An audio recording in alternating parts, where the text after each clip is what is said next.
Welcome to our daily blog guys. সবাই কেমন আছেন? আশা করি ভালো আছেন। তো আমি রাতের ডিনারে গতকালকে যা যা দিয়ে খেয়েছি তা আপনাদের সাথে শেয়ার করতে চলে আসলাম।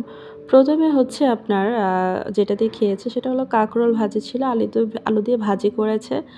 অনেক মজা হয়েছিল, অনেক টেস্টি। আমার কাঁকরোল আবার খুব পছন্দ, তো আমি খুব মজা করে প্রথমে কাঁকরোল দিয়ে খেলাম।